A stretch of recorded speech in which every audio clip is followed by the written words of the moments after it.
नमस्कार, मी सानिका गायकवाड. कर्मवीर बातमीपत्रात आपले स्वागत. रयत शिक्षण संस्थेचे कर्मवीर भाऊराव पाटील महाविद्यालय पंढरपूर येथे मराठी भाषा संवर्धन पंधरवडा निमित्त 14 जानेवारी ते 29 जानेवारी दरम्यान महाविद्यालयात विविध कार्यक्रमांचे आयोजन करण्यात आले होते. मंगळवार दिनांक 27 जानेवारी रोजी महाविद्यालयातील रयत माऊली सभागृहात कवी संमेलनाचा कार्यक्रम संपन्न झाला. कार्यक्रमाच्या अध्यक्षस्थानी महाविद्यालयाचे प्राचार्य डॉक्टर बी.टी. जाधव हे उपस्थित होते. प्रमुख पाहुणे म्हणून महाराष्ट्र साहित्य परिषदचे कल्याणराव शिंदे, सिद्धार्थ ढवळे, अशोक माळी हे उपस्थित होते. या कवी संमेलनामध्ये वैभव कुलकर्णी, बरी उजाम्मा बिराजदार आणि कालिदास चौडेकर यांनी विविध कविता सादर केल्या. सादर झालेल्या कवितांना महाविद्यालयातील शिक्षक व विद्यार्थी यांनी उत्स्फूर्त प्रतिसाद दिला. निमंत्रित कवींनी दैनंदिन जीवन, संघर्ष आणि आयुष्यावर विविध कविता सादर केल्या. ऐकूया कवी संमेलनातील कविता.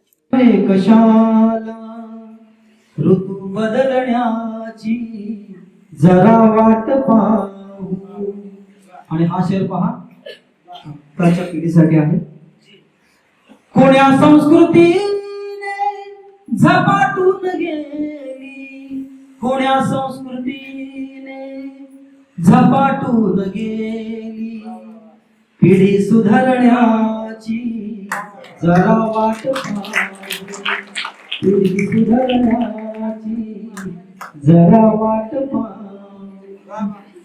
आणि ही माझी सिग्नेचर गझल आहे. करू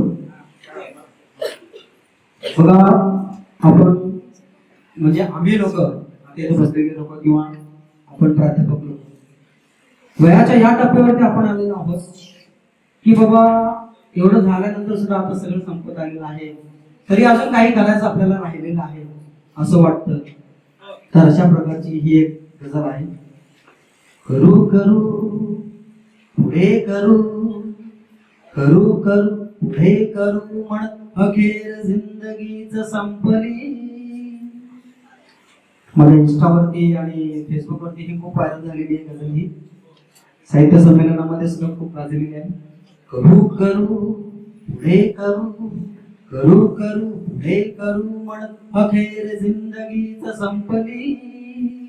जगू जगू पुढे जगू, जगू जगू पुढे जगू म्हणत अखेर जिंदगीच संपली. एखादा शेर आवडला तर वा, कारण ही कविता नाही, एकदम आदान प्रदान.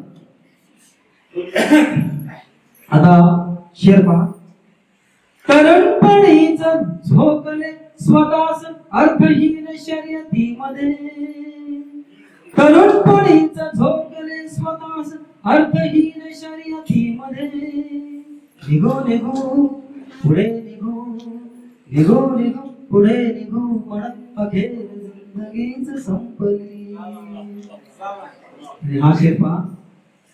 हरेक श्रावणात यायच्या सरी निघून जायच्या पुन्हा, हरेक श्रावणात यायच्या सरी निघून जायच्या पुन्हा. भिजू भिजू पुढे भिजू, भिजू भिजू पुढे भिजू म्हणत अखेर जिंदगीच संपली. आणि हा शेर हा तरुण मुलांसाठी आहे. बघा, आपल्याला जे म्हणायचं आहे ते वेळच्या वेळी म्हणून टाका, नाहीतर आमच्यासाठी पस्तावण्याची पाळी येते. हा शेर बघा तुमच्यासाठी खास. म्हणायचेच राहिले कधीतरी की आय लव्ह यू प्रिये, म्हणायचेच राहिले कधीतरी की आय लव्ह यू प्रिये. म्हणू म्हणू पुढे म्हणू, म्हणू म्हणू पुढे म्हणू म्हणत अखेर जिंदगीच संपली. फुलांच्याच राहिल्या मनातल्या मनात या कळ्या किती, फुलांच्याच राहिल्या मनातल्या मनात या कळ्या किती. फुलू फुलू पुढे फुलू, फुलू फुलू पुढे फुलू म्हणत अखेर जिंदगीच संपली. आणि हा शेर पहा.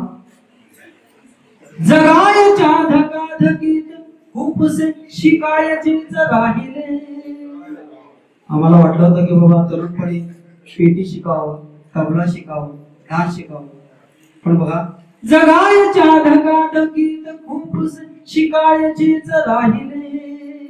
शिकू शिकू पुढे शिकू, शिकू शिकू पुढे शिकू म्हणत अखेर जिंदगीच संपली. न काढला चकार शब्द यावरात दुःख दाटले जरी, न काढला चकार शब्द यावरात दुःख दाटले जरी. रडू रडू पुढे रडू, रडू रडू पुढे रडू म्हणत अखेर जिंदगीच संपली. आणि नवरा बायकोमध्ये महिला वर्गाची अशी तक्रार असते की तुम्ही कुठं मला फिरायलाच देत नाही, तर त्यावरती हा शब्द किती कदा बराच वेळ, किती कदा मिळायचा बराच वेळ मोकळे फिरायला. किती कदा मिळायचा बराच वेळ मोकळे फिरायला. फिरू फिरू पुढे फिरू, फिरू फिरू पुढे फिरू म्हणत अखेर जिंदगीच संपली. मित्र वगैरे भेटले तर बसावं, त्यांच्याशी बोलावं करावं, तर त्याच्याबद्दल एक शेर आहे. बरेच मित्र भेटतात बोलतात मैफिलीत ये बसू. बरेच मित्र भेटतात बोलतात मैफिलीत ये बसू. बसू बसू पुढे बसू, बसू बसू पुढे बसू म्हणत अखेर जिंदगीच संपली.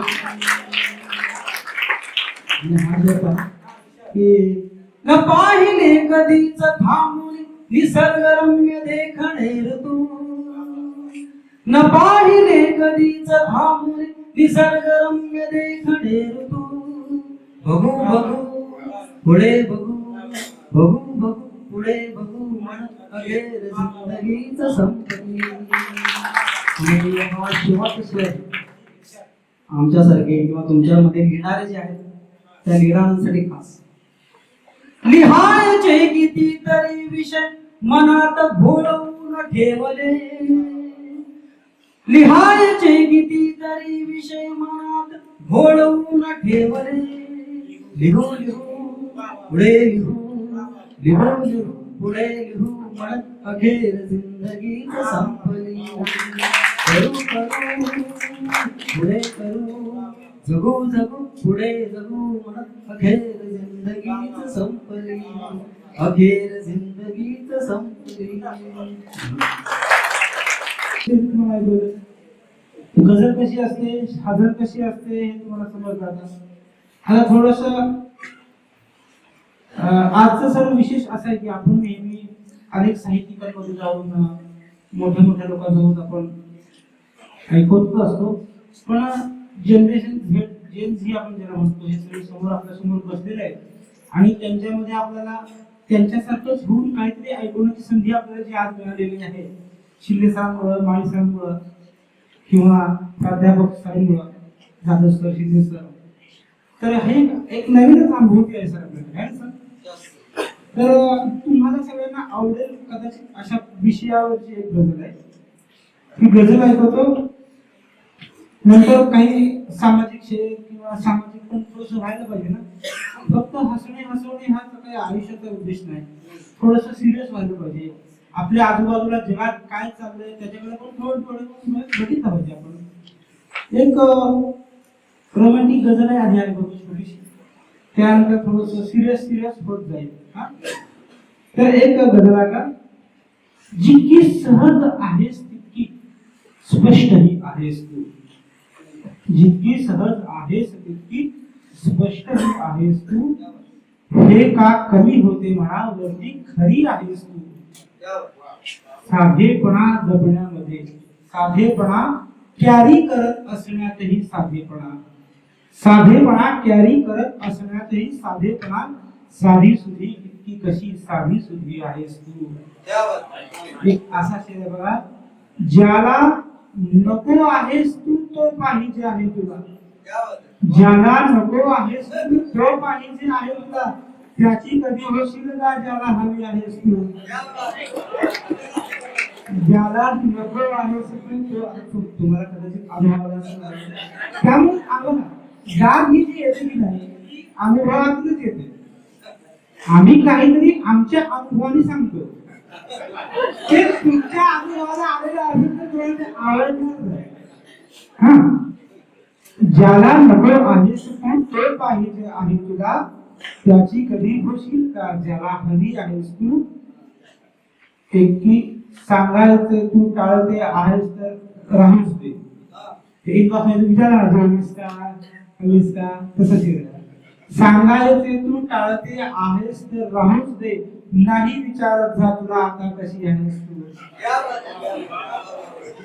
एक आध्यात्मिक शेर आहे बघा, विठ्ठलावर शेर आहे बघा की नाहीस तू ह्यावर जसा मी ठाम होऊन पाहतो, नाहीस तू ह्यावर जसा मी ठाम होऊन पाहतो, का लख जाणवते पुन्हा तेव्हाच की आहेस तू.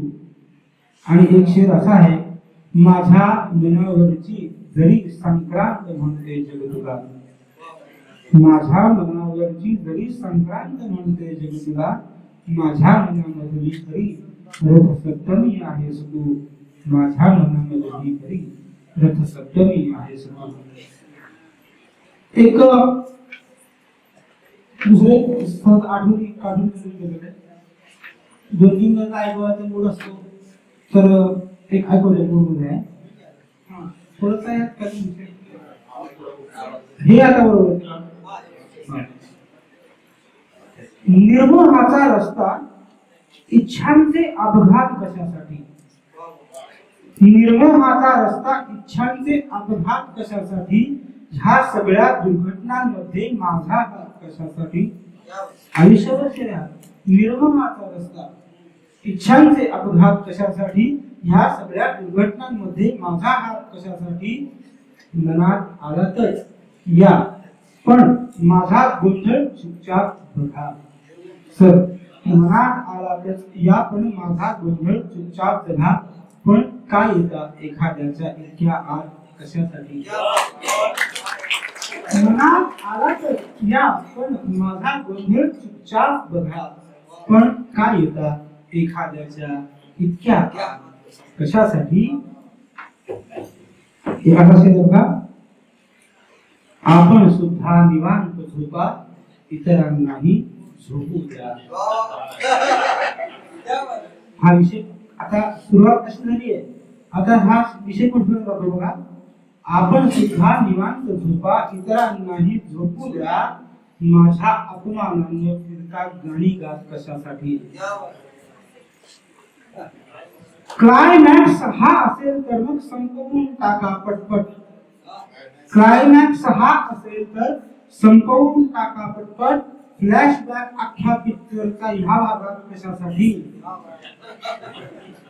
असं ना, आता प्राध्यापक जेव्हा क्लास घेतात, सुरुवातीला धडा शिकवतात, थोडक्यात समरी घेतात, एक तर 40-45 मिनिटाचा एक तासच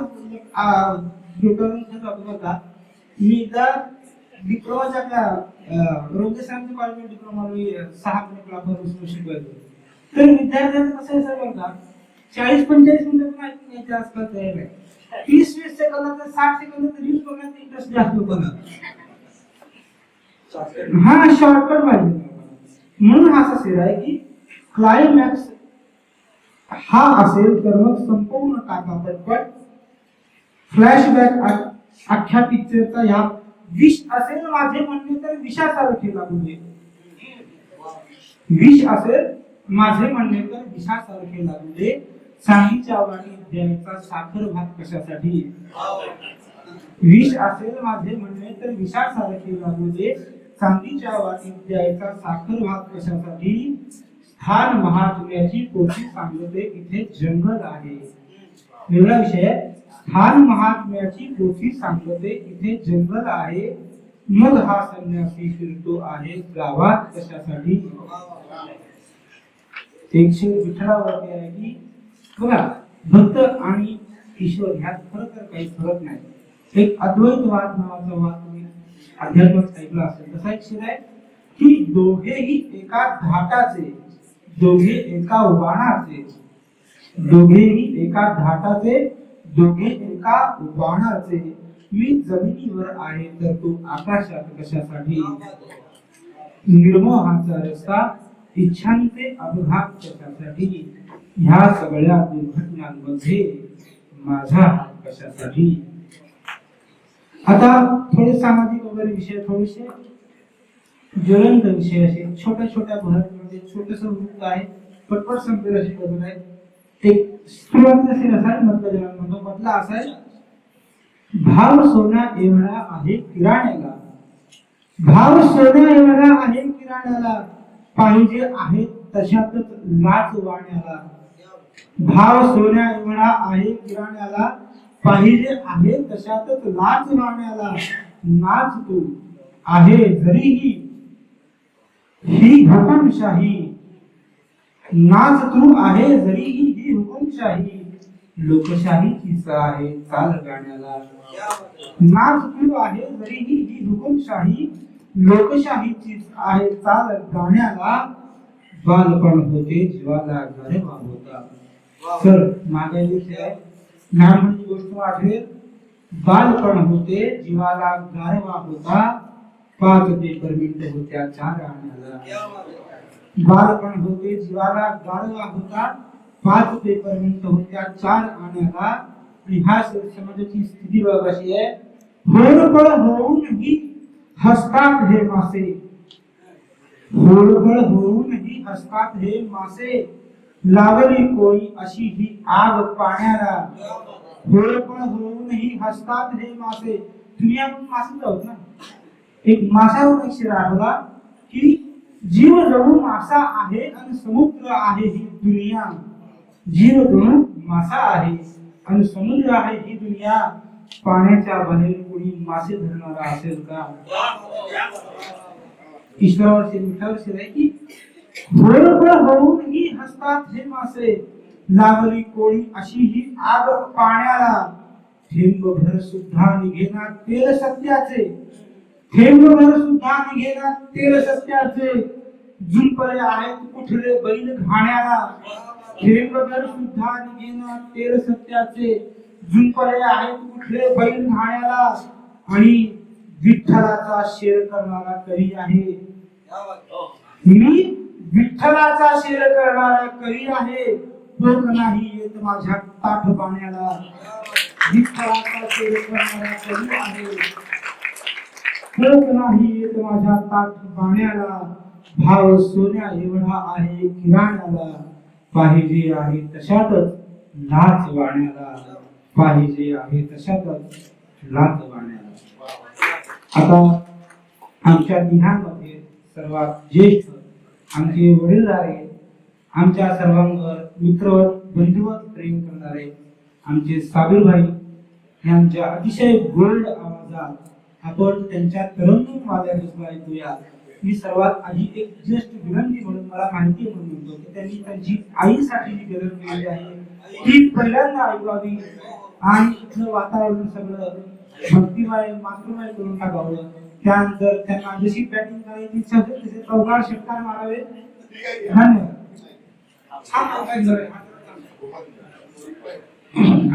नमस्कार. खरं म्हणजे आज मी आई ही गजल नाही म्हणजे विचार केला नव्हता, पण आग्रह होता आणि बऱ्याच ठिकाणी मला एखादी गजल सादर केली तरी ती खास त्याची फरमाईश होत असते. पण आज आमचे सुरुवात मी जरा पहिला विठ्ठलावर करतो, कारण आज मी विठ्ठलाच्या नगरीत आलेलो आहे. अंतरीच्या गाभाऱ्याला भान काही न राहिले, अंतरीच्या गाभाऱ्याला भान काही न राहिले, माझ्या मुग्ध डोळ्यांनी रूप विठूचे पाहिले, माझ्या मुग्ध डोळी आली रूप विठूचे पाहिले. आणि अजून एक गीत असं आहे भक्तिगीत. क्षमा दया शांती आसा विठुरावा. क्षमा दया शांती आसा विठुरावा. करी प्रार्थना अंतरी दीप लावा. क्षमा दया शांती क्षमा दया शांती. हे आता जे भक्तिगीत मी सादर केलं आहे जवळजवळ मला वाटते 25 वर्षापूर्वी, त्यावेळेला ध्वनी गीतचा काळ होता. त्यावेळेला हे प्रसिद्ध झालेले भक्तिगीत आहेत. त्यातले काही मी फक्त मुखडे तुमच्यासमोर आता सादर केलेले आहेत. तर आता बरंच आपलं झालेलं आहे, यांचा हजर झालेला आहे. वैभवजींचे अप्रतिम अशा गजला आहे. त्यांचा प्रत्येक शेर प्रत्येक 2 ओळीवर लांब लचक भाष्य करता येईल असे त्यांचे ते शेर असायचे. हे लक्षात ठेवा तुम्ही. म्हणजे समीक्षेच्या दृष्टिकोनातून ते प्रत्येक 2 ओळी म्हणजे एक वेगळी कविता असते. कविता ही एका विषयाला सरळ घेणारी असते, पण गझल तशी नसते. त्यावेळेला सांगितलंय त्यांनी की पहिला शेर जो मागचा शेर असतो तो एका विषयावर असतो, मधला जो शेर असतो तो एका राजकारणावर असतो किंवा प्रेमावर असतो, विरहावर असतो, आध्यात्मिक सुद्धा असतं त्याच्यामध्ये. तर मी आता बाकी काही माहिती न सांगता, कारण यांनी थोडी यांनी दिलेली आहे, कारण गझल हा विषय लांब आहे, तर त्याची कार्यशाळा आपले वैभव चांगल्या पद्धतीत तुम्हाला समजावून सांगू शकतील ते. आणि सरांनीही मला वाटते सांगितलं की आपण इथे करूया म्हणून एक कार्यशाळा वगैरे. तर आता बरेच विषय हाताळले गेलेले आहेत तिथे. काय काही अशी प्रेमावरची हे झालेले आहेत. तर आता एक गोष्ट मी तुम्हाला सांगतो. मला वाटते वैभव लहान असेल आमच्या दोघांपेक्षाही, काय पण बरेच लोक आम्हाला हे करतात काय, आम्ही जेव्हा काय कुठली प्रेमावरची गझल वगैरे सादर केली, अहो या वयात तुम्ही असं लिहिता. मी म्हणतो लिखाणाला वय नसते काय. आणि मग त्यांना सांगतो जरी तुम्ही तसं तुम्हाला गैरसमज करून घेऊ नका म्हटलं तुम्ही. मग त्यांना मी शेर मधून सांगत असतो की उम्र हो गई तो भी क्या हुआ. उम्र हो गई तो भी क्या हुआ, अभी भी मुझे फूलों की दावत आती है.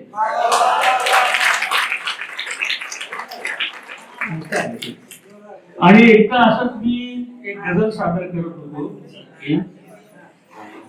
गोव्याचीच गोष्ट आहे. काव्य होतं नाही त्यावेळेला, मला वाटते कुठलं तरी एक संमेलन होतं ते, शेकोटी साहित्य संमेलन वगैरे होतं. तिकडे एक मी गझल सादर केली. का अशी की प्रेम करते तात्पुरते. मग तिथे एक तो विद्यार्थी होता, हॉल होता. मग त्याने एकदम पडदेशी म्हटलं का हो तात्पुरतेच का. तर मी थोडा जरा चॅटिंग पडलो. म्हटलं आता ही आपली गझल आहे काय, मी आपला सरळ सादर करतो त्याचा तात्पुरते म्हटल्यानंतर मग त्यावेळेला मी म्हटलं की बाबा ही गझल जी आहे माझी ही तात्पुरती आहे आणि ह्या गझलेमधलं प्रेम हा तात्पुरता आहे आणि माझ्यावर प्रेम करणारी परमनंट माझी बायको आहे, चिंता करू नको. तर अशा प्रकारचे बरेच किस्से आम्हाला म्हणजे सांगू शकतो मी. अशा प्रसंगातून आमचे वेगवेगळे प्रश्न लोक विचारलेले असतात, काय विचारायचं हे नाही. तर एकदा असंच झालं होतं, एका कॉलेजमध्ये कार्यक्रम होता काय, मस्तपैकी आमचं कवी संमेलन होतं, दुसरा गझल मुशायरा नव्हता तो. तर आपले आम्ही सगळे कवी वगैरे होते. कवीने काही आपल्याला जसं आणि ते गझलेची माहिती दिली त्यावेळेला ती गझल आणि कविता वगैरे अशा पद्धतीने माहिती दिली. मग कविता सादर केली. काही लोकांनी नेहमीच गझल सादर केली. फक्त वेगळे. पण एका विद्यार्थ्यांनी प्रश्न केला, कारण प्राध्यापकांनी सांगितलं कुणाला काय प्रश्न विचारायचा असेल तर विचार. तर ते एका विद्यार्थ्याने प्रश्न काय विचारावा मला, काय सर तुम्ही ड्रिंक करता का? आम्हाला वाटलं काहीतरी कवितेतला गझलेतला वगैरे तो प्रश्न असेल काय, पण आता त्याने प्रश्न विचारलेला आहे, उत्तर तर द्यावं लागलं ना त्याला, मी करतो की नाही. तर त्याला आम्ही विचारलं की पहिलं तू मला उत्तर दे, हा तुझा प्रश्न आहे की आमंत्रण?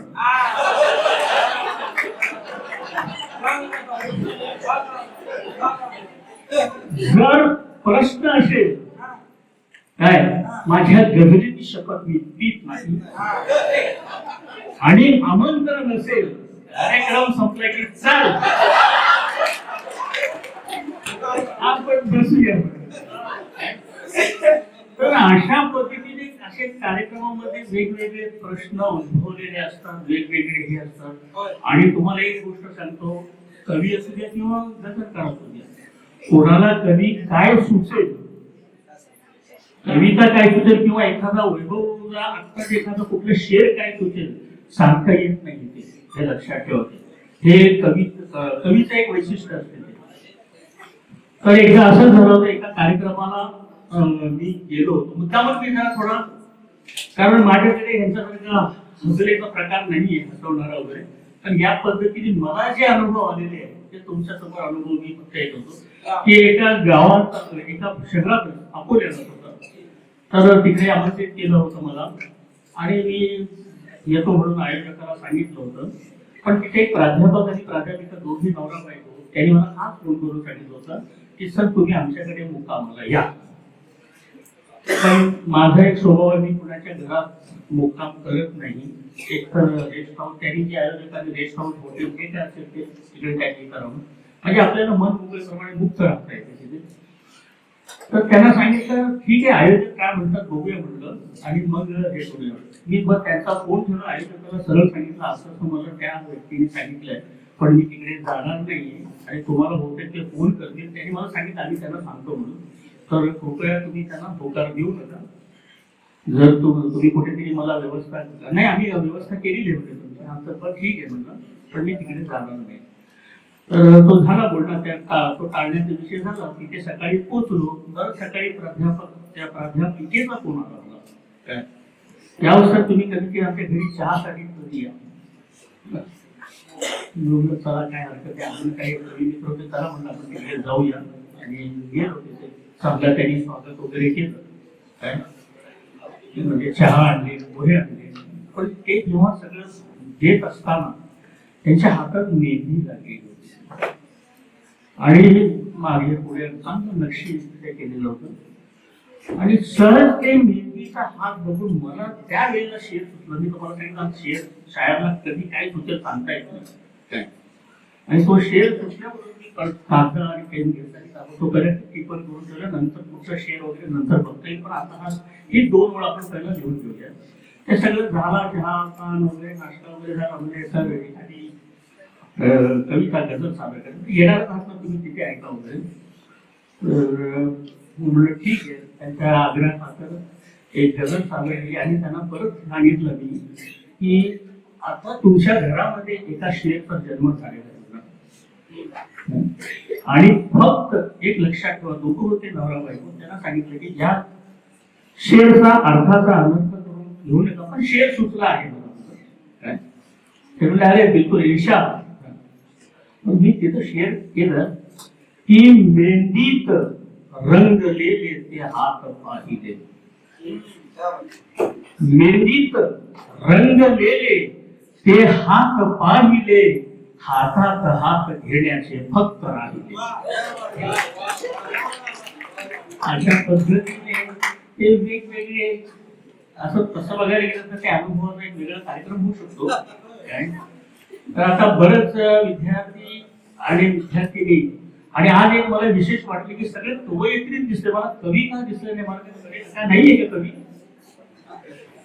मला जरा थोडा आश्चर्य वाटलं. म्हणजे कवी लोक दुःखी असतात म्हणून ते लोक कविता करतात असं लोकांचा एक समज आहे. तर मग मी आता असं अर्थ लावू का इथे जे आहेत विद्यार्थी ते बहुतेक दुःखी नसावेत. असो, तो विषय वेगळा आहे. आता तुम्हाला मी माझी आईवरची गजल सादर करतो, त्याच्यानंतर वेगळी गजल सादर करतो. आणि शेर आवडला तर अवश्य दाद द्या. काय वाह म्हणून दाद द्या किंवा पुन्हा मुकरर म्हणून दाद द्या, पण तुम्ही ते लक्षपूर्वक ऐका. आणि छोटी बहेर मधली माझी गजल आहे ती. मोठी बहेर मध्ये मोठी बहेर छोटी बहेर हा प्रकार म्हणजे छोटी बहेर म्हणजे ते कमी मात्रातली गजल असते, शब्द एकदम कमी असतात त्याच्यामध्ये. आणि लंबी बहेरची गजल त्याच्यामध्ये लांब लचकती एकदम ओळीच ओळ असते. तर अशा म्हणजे गझलेमध्ये प्रकार आहेत, लंबी बहेर, छोटी बहेर अशा प्रकारे. पण गझलेमध्ये ते वेगवेगळे वृत्त सुद्धा आहेत, ते त्या वृत्तांचे त्या छंदाचे नाव आहेत ते. तर तो वेगळा अभ्यासाचा भाग आहे, तो सोडू द्या. तर आता मी आता गझल एक सादर करतो. प्रणाम तुझला प्रणाम आई, मुखी तुझे फक्त नाम आई. प्रणाम तुझला प्रणाम आई, मुखी तुझे फक्त नाम आई. असे बघा. पिकेल रानावनात सोने,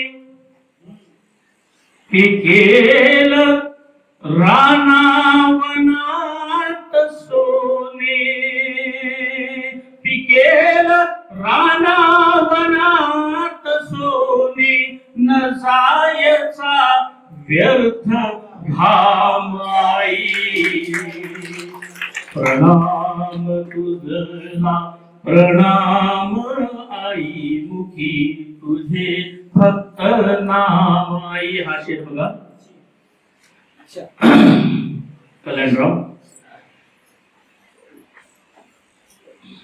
प्रणाम तुझला प्रणाम आई, मुखी तुझे फक्त नाम आई. कशास रामास मी जपावे, कशास रामास मी जपावे,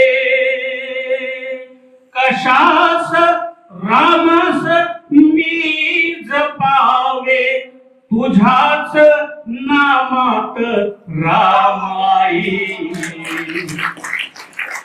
प्रणाम तुझला प्रणाम आई, मुखी तुझे फक्त नाम आई. आणि हा शेरी बघा कसं आहे, ऐका मॅडम. तुझ्यात काशी तुझ्यात काबा, तुझ्यात काशी तुझ्यात काबा, तुझ्यात काशी तुझ्यात काबा, मला दिसे चार धाम आई. प्रणाम तुझला प्रणाम आई, मुखी तुझे फक्त नाम आई. आणि हा शेर बघा. तुझ्या दुधाचेच कर्ज मोठे, तुझ्या दुधाचेच कर्ज मोठे, तुझ्या दुधाचेच कर्ज मोठे, फिटू शकेलाच दाम आई. प्रणाम तुझला प्रणाम आई, मुखी तुझे फक्त नाम आई. आणि हा शेवटचा गझलेमधला शेर, तखल्लुस शेर ज्याला म्हणतात, मक्ता शेर. गझलमध्ये तखल्लुस वापरण्याची एक प्रथा आहे. 54 त्याच्यामध्ये त्या शायरचा असतो. पण मराठीमध्ये काही लोक तखल्लुस वापरतात, काही लोक वापरत नाही. खरं म्हणजे सुरेश भटांचा तखल्लुस बद्दल विरोध होता. सुरेश भट तखल्लुस वापरू नका म्हणायचे. त्याला कारण होतं की तखल्लुस तुमच्या तेवढ्या शब्दामध्ये एक चांगला मराठी शब्द तो वगळला जातो असं त्यांचं मत होतं. पण काही लोकांचे मतभेद आहेत म्हणा किंवा आवड म्हणूया आपण ते काय तखल्लुस वापरतात, बाकी काही नाही. पण म्हणजे भटांशी माझा मतभेद होता असं नाहीये, पण त्यांचं एक म्हणणं होतं आणि एक योग्य म्हणणं होतं त्यांचं, नाही असं नाही. तर हा शेवटचा जो तखल्लुस शेर आहे माझा. काय झुकेल माथा तुझ्याच चरणी, ऐका ताई, झुकेल माथा तुझ्याच चरणी, झुकेल माथा तुझ्याच चरणी, तुझाच साबील गुलाम आई. प्रणाम तुझला प्रणाम आई मुखी, तुझे फक्त नाम आई मुखी, तुझे फक्त नाम आई. जसं मी आता आईवर लिहिलेलं आहे तशीच बाबांवर सुद्धा मी माझी एक गझल लिहिलेली आहे. ती खरं म्हणजे जास्त करून कुठे मी अजून हे केलं नाही का, तर ती एक गझलच्या काही शेर मी आता इथे सादर करतो. तर एक मिनिट, सॉरी.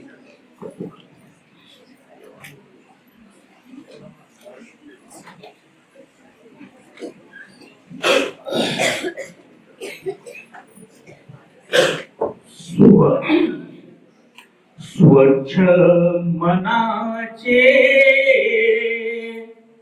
सच्चे निर्मळ माझे बाबा, स्वच्छ मनाचे सच्चे निर्मळ माझे बाबा, स्वच्छ मनाचे सच्चे निर्मळ माझे बाबा.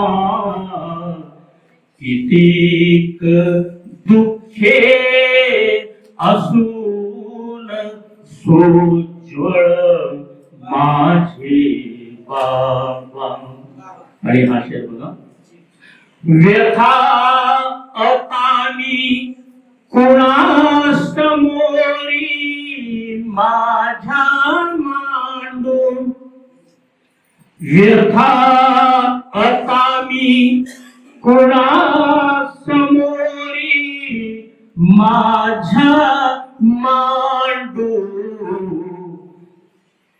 ठेवून गेले मागे हळहळ माझे बाबा. स्वच्छ मनाचे सच्चे निर्मळ माझे बाबा.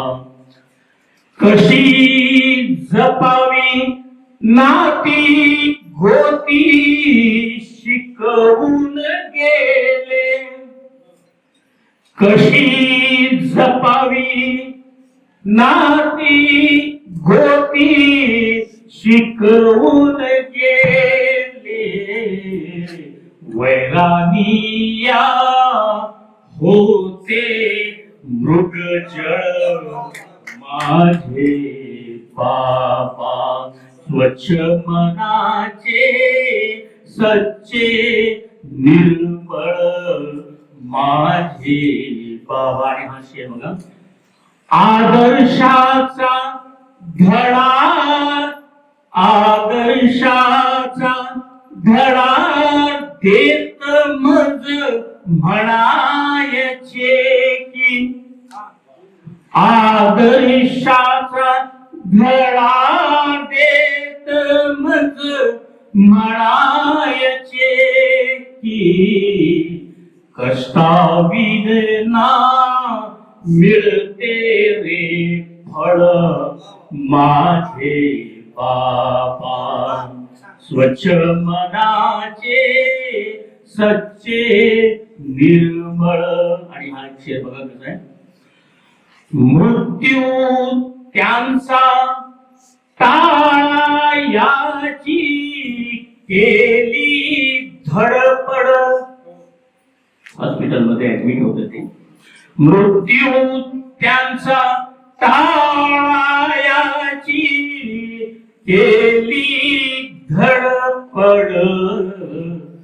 परमेशाला पसंद केवळ माझे बाबा. स्वच्छ मनाचे सच्चे निर्मळ. धन्यवाद. मृत्यू त्यांचा टाळायाची केली धडपड. मृत्यू त्यांचा टाळायाची केली धडपड. परमेशाला पसंद केवळ माझे बाबा. स्वच्छ मनाचे सच्चे निर्मळ. आणि हा यामध्ये शेवटचा अखंड शेर आहे. हृदयाच्या मंदिरात साबीर जपतो आता. हृदयाच्या मंदिरात साबीर जपतो आता. आठवणींची एकच वर्दळ माझे बाबा. स्वच्छ मनाचे सच्चे निर्मळ माझे बाबा. माझे बाबा. अजून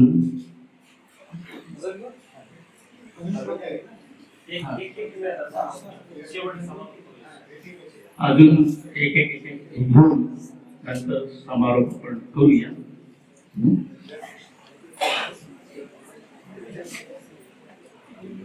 सध्याच्या राजकारणावरती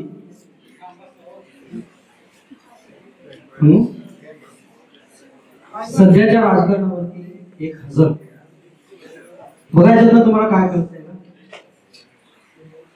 हातात आज त्यांच्या दिसते घड्याळ.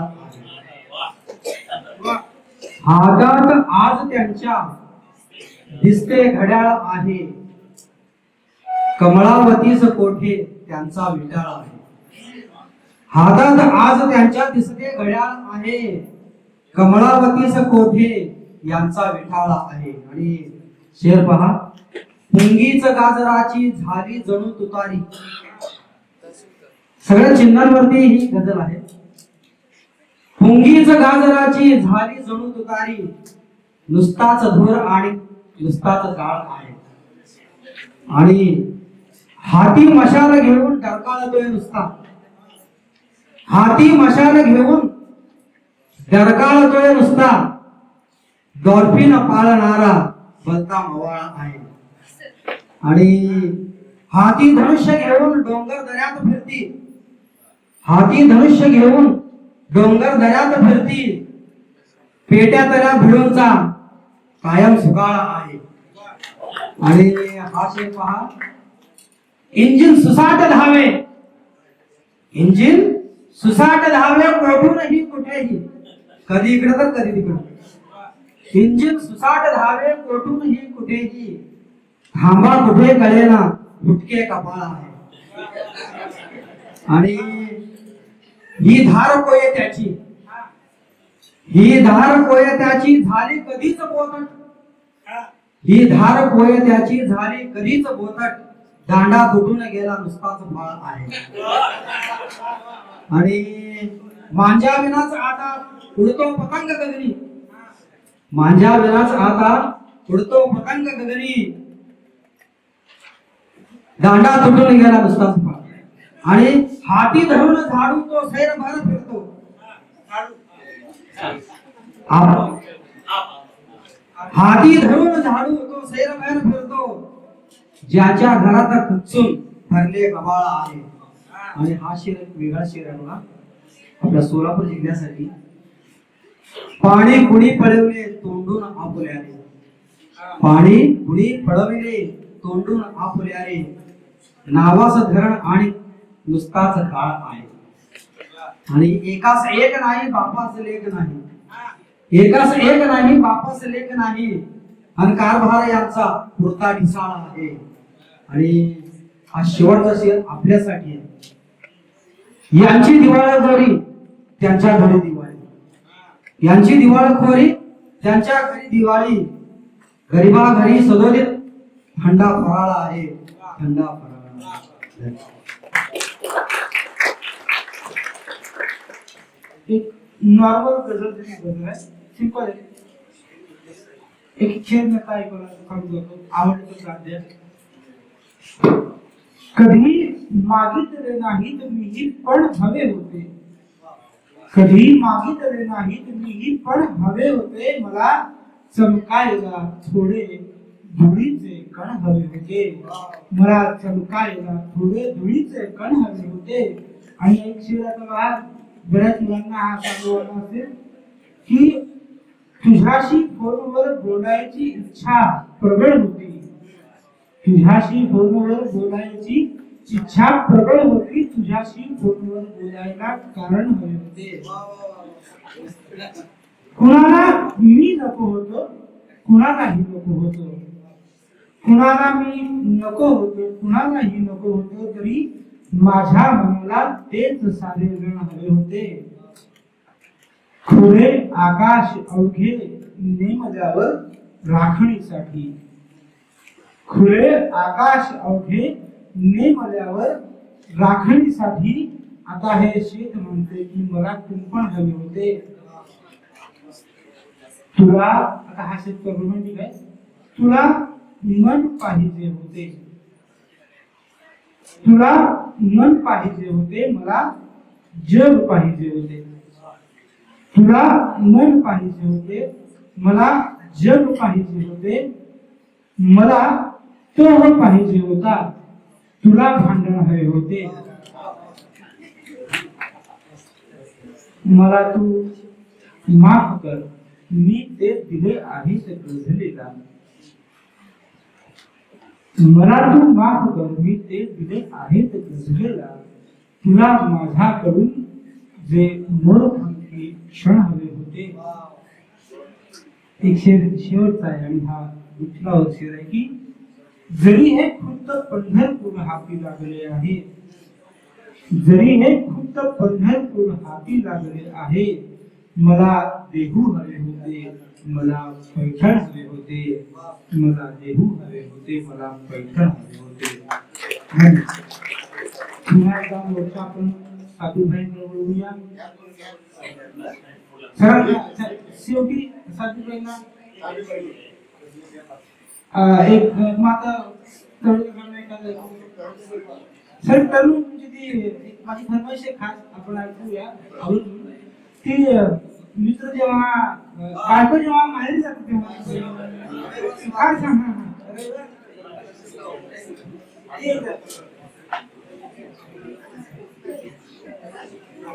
बायको माहेरी जाते तेव्हा कालिदास किती मजा करतात बघा त्यांच्या गझलेतून. बायको माहेरी गेल्यानंतर पतीला किती आनंद होतो हे याच्यामध्ये या गझलेमध्ये म्हणजे गझलेमध्ये सांगितले. हवेवर स्वार झालो मी हिला सोडून आल्यावर. हवेवर स्वार झालो मी हिला सोडून आल्यावर. सुखाने ठार झालो मी हिला सोडून आल्यावर. असे अति आनंद झाला की असा भरपूर घेतो मी. अति आनंद झाला की असा भरपूर घेतो मी. नशीला बार झालो मी हिला सोडून आल्यावर. आणि 2-3 दुसरे गात होता.